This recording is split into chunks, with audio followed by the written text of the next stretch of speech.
Super happy to have you on, Vinay. Can you kind of give me the story of Process Street, where you guys started, where you're at now, how things are going? Yeah, sure. Geez, I mean, we've been at it for 8 years, so it's kind of a long story.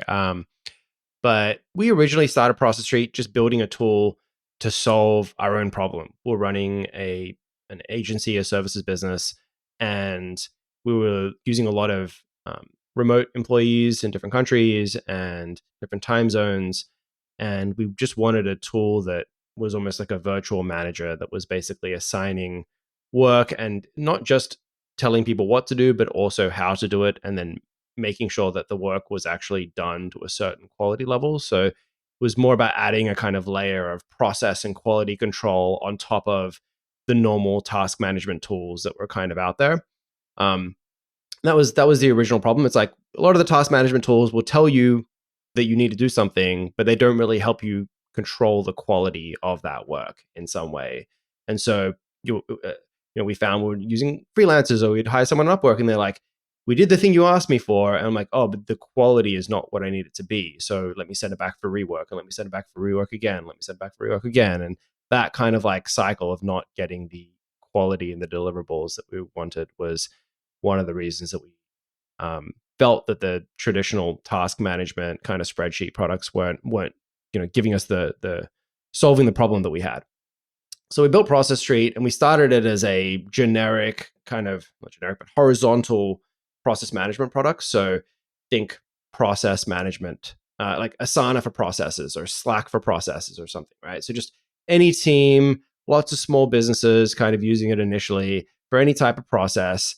Our original kind of thesis was very, I'd say, ignorant, which was, oh yeah, all businesses need processes, right? Obviously. So our market is like all businesses. Um, and that's kind of how we went into it. We're like, we're a business. Other businesses probably need this, and that's how it started. And we started building it. We launched it out in the market. We at least knew that we would be the first customer. So if nobody else wanted it, at least we'd have one customer. And when I think about it, it wasn't a clear long term strategy, but it also wasn't a bad place to start from, and kind of give you that initial starting base to figure things out. And so we built it, we put it out into the market, and then we just started iterating on it. We just launched it, started getting feedback from our friends and um, our initial user base, and then just started building out functionality. And but still not really changing the strategy of like, this is a horizontal process tool for all businesses. And we had some other strategic components in there, like we were a small business, we were very used to self-serving into products, not going through a sales process. Back then it was called self-serve, now it's called PLG. But so we also kind of built the mechanics of the go-to-market motion in a similar way that we wanted to buy, right? So a lot of it was really just kind of taking everything that we knew. As we got it out into the market, we got a few thousand customers, a few $1 million in revenue. We started to get a lot more comprehensive understanding of the market and the problem we were solving and the customers we were serving, and the value that we were adding to those different customers. And we could see, different cohorts of customers and segments, and who were really kind of engaging the most, retaining the best, expanding the most. And we really were trying to figure out, okay, where is this product like adding the most value, right? And that was a kind of long journey of like, how do we kind of go from this broader, like horizontal product to something that is more focused? And one of the reasons that we had to do that was because we just found that growth started to slow with the horizontal product. And there's a couple of components here. Like, I think this is just kind of, if the other listeners are SaaS founders, it's just kind of like a fun little journey that we went through, where most of the traffic if you're doing a PLG low ACV product, right, you don't really have many options for go-to-market channels. Mostly it's organic. A lot of the products, so organic can compose of organic through word of mouth, which is what everyone gets. Organic through like virality hooks in the product. So, a Zoom call, like you send a link to somebody else, they join the Zoom call. Riverside's a good example of that too, where you send the link to someone else, they join the call. Now, naturally, you're looping in an external person into that product. So now this is distributing Riverside, right? Like if I came in, I'm like, oh, I want to start my own podcast, maybe I would use Riverside. So that's like a virality hook inside the product. or like marketing and content. A lot of people call this organic, but it's like founder-led sales where the founder is building a brand on LinkedIn, or like you're doing some type of content arbitrage, or you're, going and emailing a bunch of TikTok creators and getting them to like make videos about your product or something. And it's like, it kind of really doesn't cost much money if you can crack it. A lot of it is like founder time, or maybe a few people on the marketing team's time, but a lot of people shove that under the rug of organic. Really, it's not. Really, you should be calculating the price of the time of the founder or the marketing team, but whatever. But essentially, that's kind of how. But a lot of the time, those marketing or kind of organic channels can still work out to be really cheap channels, right? Like if you get one marketing guy and he kind of cracks virality on TikTok or something, or cracks SEO in a way like that, you can get a really outsized amount of traffic and business for a very small investment. So you might just still call that organic or a growth hack or something. That's kind of there's few channels where you can get customers for that cheap, and usually they don't last, they get competitive, et cetera, et cetera. And so we kind of did that same playbook. And to be fair, we made millions of dollars kind of with those organic channels. And from most people's perspectives, it's very successful. But at some point, that kind of those channels dried up, and they weren't sustaining growth for us in the long term. And I think for the real PLG products to work, they both need to crack like an organic channel, like marketing, SEO, growth hack, something. And they also need some type of really strong virality component. Like Slack is inviting other users, or Calendly is like sending the thing out, or whatever it is. And the organic traffic kind of starts the flywheel for the PLG engine. And then the virality of the PLG engine kind of starts to grow off the top of that initial spike that's brought in through whether it's SEO or the founder or TikTok or some type of like cheap channel, right? The problem that our product had was that we found that processes don't really have like a real viral component. One of the problems with processes is there's a build phase. So instead of being like Zoom or Slack, where you can kind of like within 10 minutes, you can have 10 people on using the product, like chatting with each other, or all join a call together. And there's no real setup or build or implementation kind of phase for the product. You can just kind of almost immediately get value within the first hour. And a lot of the time for multiple people can get value within the first hour. That's like a strong component of a PLG virality product.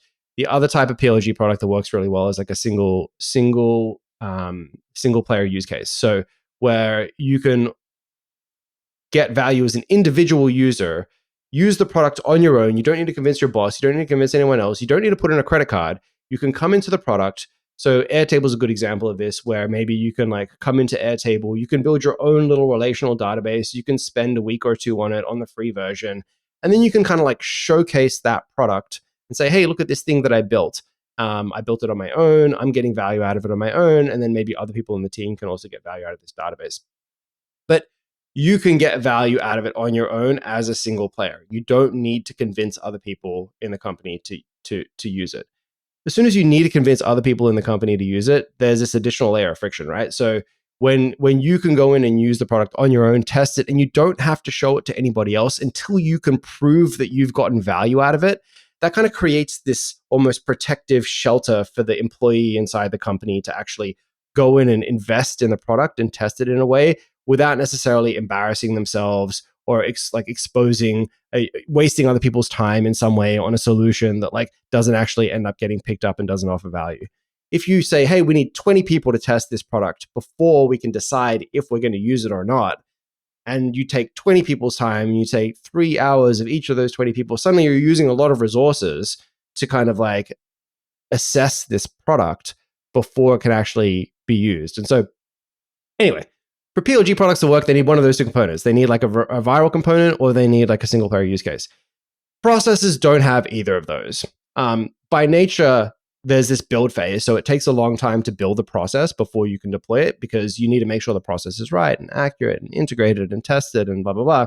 And then secondly, processes by nature are not a single player product. The whole point of a process, if you think about it from first principles, is like you're designing a process so that one can manage many, right? Like that's the purpose of a process. It's like you put something in place so that you can deploy that out to multiple other people to follow the process. So as a concept, it's not a single player concept. It's a multiplayer concept, right? So Yeah, we basically found both of those components were stopping the natural PLG engine from, um, continuing to drive growth. And so we started to explore other channels, like how can we keep growing and open up other channels. And as we started to look at a lot of the more traditional, non-free / really cheap organic channels, whatever, paid traffic or events or outbound or any of the normal things, we found that they were really expensive. We were competing with Oracle and IBM and these companies with unlimited budgets.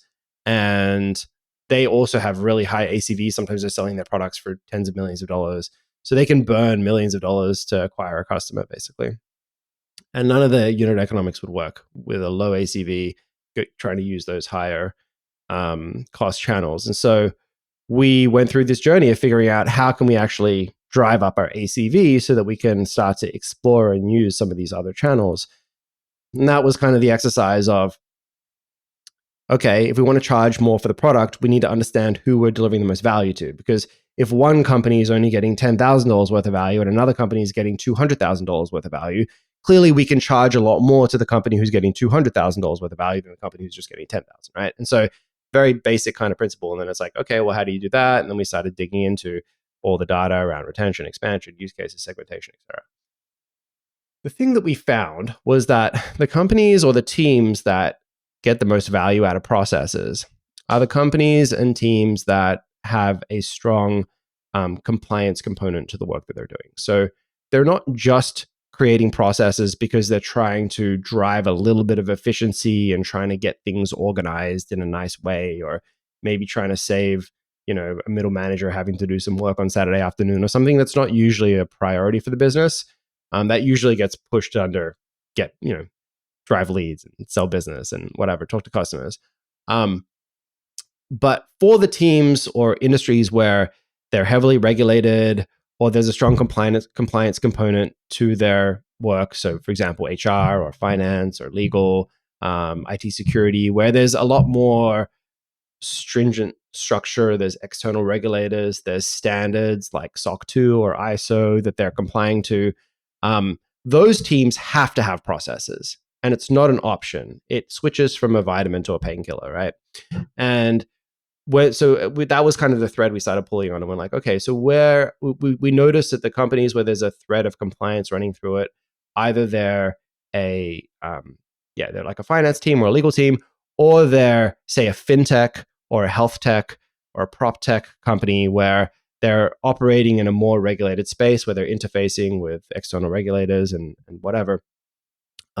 Those companies show a lot more engagement, better retention, better expansion, and are much healthier customers. And then and that's kind of what we see from the data. And then as we go in and do qualitative exercises with those customers and really try to understand the impact and the value that we're driving, we can see that from a pure revenue and business impact perspective, we're driving a lot more value as well. So that's where we've started to hone in. And today you'd call Process Street like an AI platform that bundles work management, so workflow automation and project management with compliance. And so we have a compliance agent that is, imagine you just have like a compliance person in your company, and what they're doing is they're constantly monitoring changes in external regulations. Oh, Trump's like rolling out all these tariffs, right? So now we need to consider how we're going to roll those into our organization. And that's usually like a compliance person that's watching like the external regulations, or they're monitoring the SOC 2 standards and the ISO standards. And then they're also monitoring all the work that's going on inside the organization. And they're making sure that all the work that's happening inside the organization is actually following those external compliance standards. And so that's what we do. I listed off a lot of the kind of areas that we focus on. But really it's around helping people build, manage, and automate processes in areas where they really have to have those processes to their critical business functions for either the team or the industry. And what things have you generally seen that are maybe ripe for processes or automation in a lot of businesses? And I'll kind of give you some context here. So I'm always surprised that my friends who were talking about work, and they'll be like, oh yeah, I'm doing like this and this and this and this thing. And in my mind, often I'll say, I'll be like, Like you can totally automate this, whether it's in a Yeah. tool or with an assistant, or like you're just wasting a lot of your brain power on Right. sort of low level tasks. So I'm curious as to what your experience has been and what businesses are maybe often wasting more time on than they should, and not freeing up the kind of high level thinking. Yeah. I mean, what businesses, I think it's not like answer the last question first. It's not like there's a particular industry or vertical where it's like these types of businesses are better or worse. I mean, yeah, very heavily regulated, slow moving, where there's a lot of risk kind of businesses are definitely adopting things slower, right? Like, for example, healthcare, it's like if the risk of an automation breaking is someone losing their life, then they're going to be a lot more careful about automating that and put in a lot more balances and checks and systems and, you know, redundancy into those and be a lot more cautious around how they actually implement it versus the downside is like, you misspell an outbound email for your marketing agency or something, right? Like then you're probably a lot more open to taking a lot more risk. So yeah, smaller companies that have less risk and less to lose and are dealing with less sensitive information and types of um, products and services are adopting faster, right? Bigger, slower, more regulated, more risk kind of adverse industries and businesses are moving slower. That's probably a general like that's the same with pretty much all technology adoption, right? Um, Otherwise, I'd say let's just say okay, within the SMBs that can actually adopt quickly, or let's say within tech companies that can adopt quickly, I think a lot of it comes down to more the culture of the business. I think that uh, there's two main ways to automate.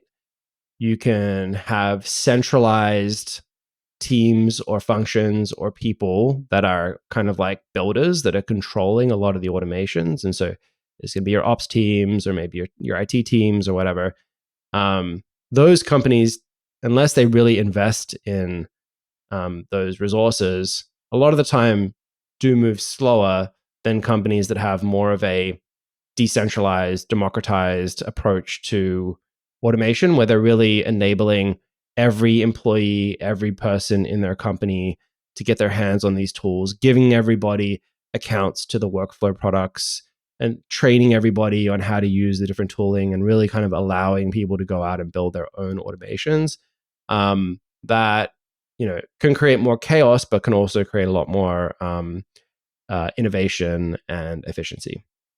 When you get these teams that are the bottlenecks, they can really slow down and control the automation flows. And once things are built, they can become very delicate, and people, are resistant to changing or tinkering with them, because it risks breaking them. And so, yeah, having a more kind of like decentralized approach to automation, I think those are the companies that are, adopting faster.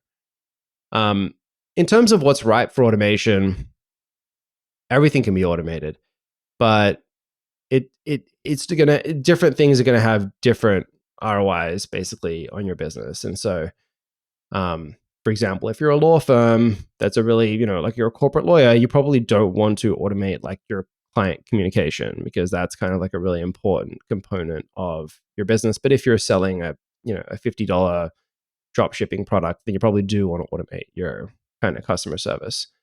But we did a CFO roundtable the other day in Palo Alto, and we actually asked this question. We were like, "What is the most burning?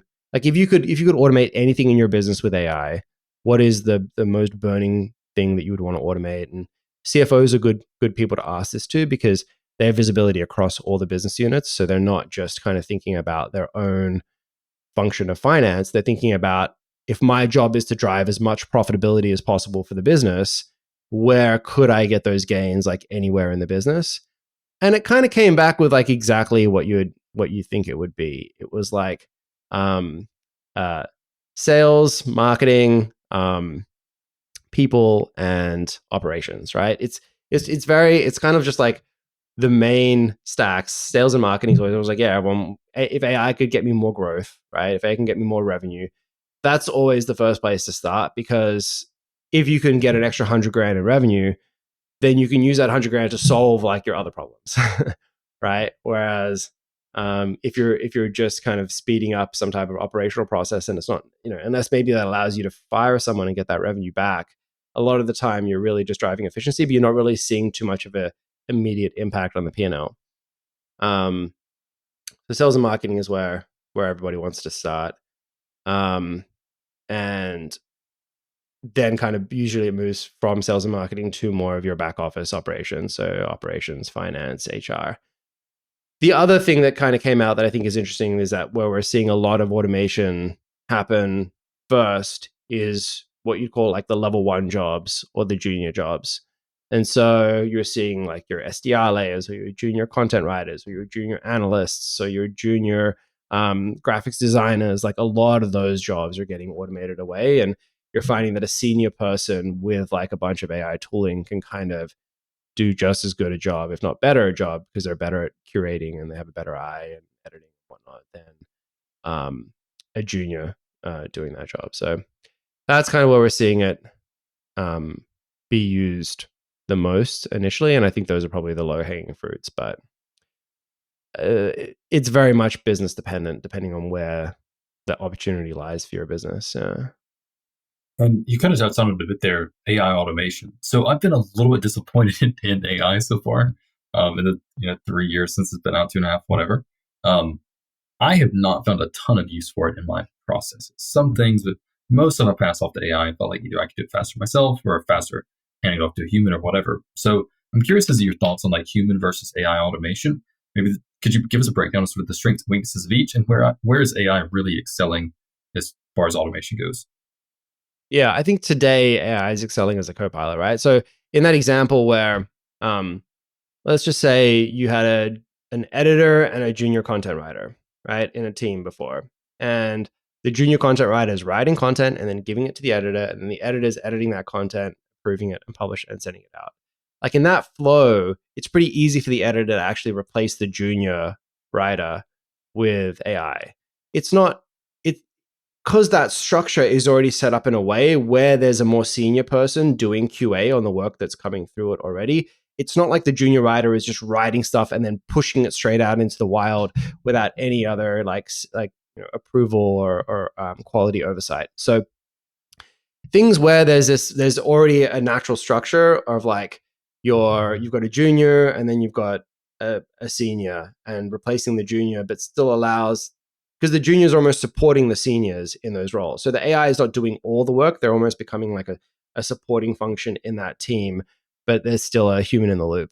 Another example, I think, where a lot of people are getting huge gains is work that you may send to a consulting firm. So, the call centers are kind of like the big ones right now, where it's like maybe you would have hired 1,000 people in a call center before and you're paying them 500 grand a year.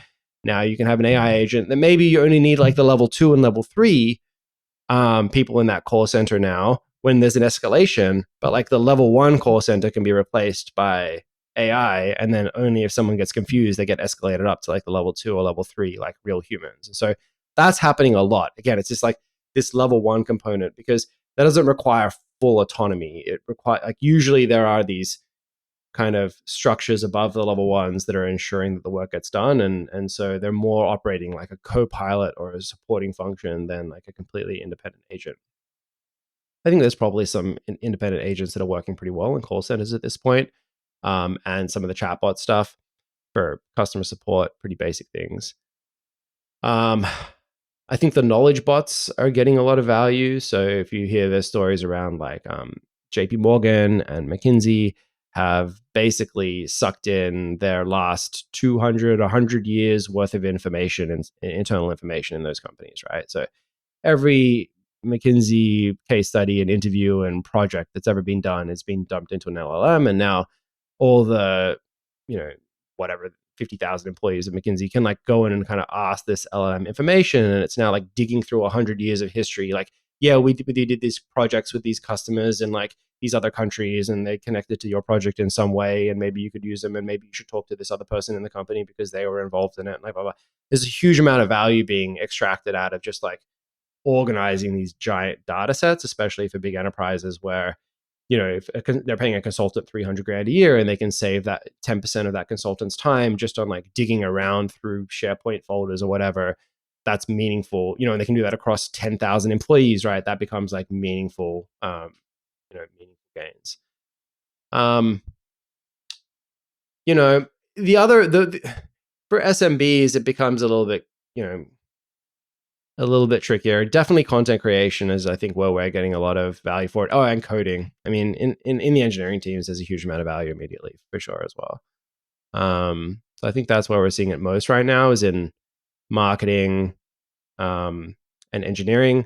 In marketing, it's a lot of content creation and sales enablement. So, for example, like we do a lot of stuff with call transcripts. Like after the AEs go on calls, those calls get like analyzed in different ways. They get packaged into documents. We create like deal docs out of the calls. They get sent to customers. They get used in deck generation and proposal generation and things like that. But it's all kind of working as a co-pilot mostly, where there's still a human checking the work before it goes out. We're getting closer and closer. I think that Google's new kind of set of agentic features is going to be really impactful for SMBs. And I do think that the enterprises are already getting a lot of value in certain use cases. I just heard that like Geico was going to lay off 50 to 70% of its employee base and replace them with AI. So it's like Geico is like an online insurance agency, and so there are these kind of businesses that are perfectly positioned to really get like tons of value out of it. So yeah, I think it's going to be slowly chipping away at the market as the models progress and as the applications become more robust. The applications are still pretty iffy in a lot of circumstances, but they're making progress and they're moving from kind of SMB to mid market now, and I think they'll get there eventually. Yeah, a couple of the use cases you mentioned, I have found quite a bit of use in. So things like engineering or like querying a knowledge base or being able to like chat with a code base, a knowledge base, something like that. I found like that to be super helpful. Also, kind of sales follow ups or kind of call summaries, that kind of thing. I have found some use in that. So that's email management is going to be a big one right now. Like you saw, when Zapier first came out, I built my own little like AI inbox management system. It's mostly just auto categorization, reads the emails, categorizes them. You saw like Fixer launched, but then now Superhuman just released a bunch of these features built into Superhuman. So I've like shut off. I basically knew this was going to happen, so I built it temporarily, but I've been waiting for the actual email products to build this stuff in. So Superhuman just released auto labeling, auto archiving, auto draft response, and auto reminders, I think. And like when you don't it's reminding you to follow up with someone. That's huge. That's like already half of what most people use their Athena assistants for, right? Is basically just email categorization and management. And so that's going to get built into everyone's inbox. That's going to be huge in terms of just like the raw amount of time it just saves the world. It's also going to be a huge negative hit to outbound email marketing, which is interesting because you're getting like a whole new layer of auto filtering being built into every product, and it's much better than any of the other like older technologies. Like it 100% finds every outbound email and automatically archives it, right? Like, so that's going to be an interesting, I think, challenge for outbound email. And then I think the big breakthrough is when Siri and Alexa and OK Google or whatever Google's assistant's called, actually get something that feels like talking to ChatGPT kind of built in natively into all the devices. Then you're going to see like a giant explosion across the world. Yeah. Well, switching us back to automation really quick. So in my life, I've understood that automation is important, but oftentimes it feels like it's lower priority. And I know that's not true. Like my logical head says like, nope, that's not true. You're being totally crazy. But on the emotional side, it's like, oh, like that can wait until tomorrow. Like, I can hire a human to do something that I know I should be like in building it into a software or something. So I think my question is like, automation sometimes feels painful and it's sometimes annoying to do, but it's so important. So sometimes why does it feel unimportant? Why does it feel like a burden when really it should be like top priority? Do you have any thoughts there? Yeah. I think because Um, well, it's probably not a single answer, but something that comes up frequently and thrown under the bus. But I have this conversation with my girlfriend a lot. She runs her own business and is very much on the knows she should be automating more things than she does, and is constantly kind of doing stuff manually. I think that there's an unknown component, right? Like if you don't know the tools, if you don't know if it's going to work, if you don't know how long it's going to take to build something, and maybe in the past you've spent 4 hours trying to build something. It hasn't got to the point where it really is doing it in the way that you want it, and you're like, screw it, I just have to get this thing out. And you just ditch the project and go back to doing it manually. I think that can cause people to hesitate because they're just not certain that if they invest 3 hours to try to automate this, that they're actually going to get the product that they want, right? Maybe it will take them 10 hours, maybe it will take them 20 hours, and maybe they still won't get something that's fully usable, and they just don't know. And so now you're just not certain if I invest the time in automating this, I'm going to actually get the result that I want. But you are more certain that if I just do this manually, I am going to get the result that I want. So I think there's this kind of like factor of like the unknown / uncertainty that causes a lot of hesitation. I think a big part of that is education and that or experience. Like they just don't know enough about the tooling and the options to have confidence, right? That they're actually going to be able to build something that can do the thing that they want. Like they're not aware of all the functionality and potential roadblocks that may come up. So yeah, it's kind of a tricky chicken and the egg kind of problem. This is where, for us, for example, we work with a lot of partners, and this is why we work with a lot of partners, because we found that when a customer just comes into the product and they're not experienced with doing a lot of automation, they don't have a ton of experience with different products, and haven't built these types of systems and flows before, they just, sometimes they want to know every single feature in the product before they even start to build anything, because they're just worried that they're going to get 3 months in and then suddenly they're going to hit something that they weren't able to forecast and see, that's going to block them from being able to get the result that they want. And so working with partners who really deeply understand all the, not just our product, but also lots of other products and how they all work together, and making sure that they can actually deliver the result that the client wants and give the client confidence, has been huge for us, especially as we're selling for a much higher price point. Yeah, well, if people want to learn more about you, about automation, about processes, about what you're doing, where should they go? Yep. Head to our website, process.st, sign up for a free trial. You can also follow me on Twitter at VinayP10. Vinay, awesome chatting with you. Thank you so much for hopping on. And, yeah, of course. Glad to be here, Brady. Thanks.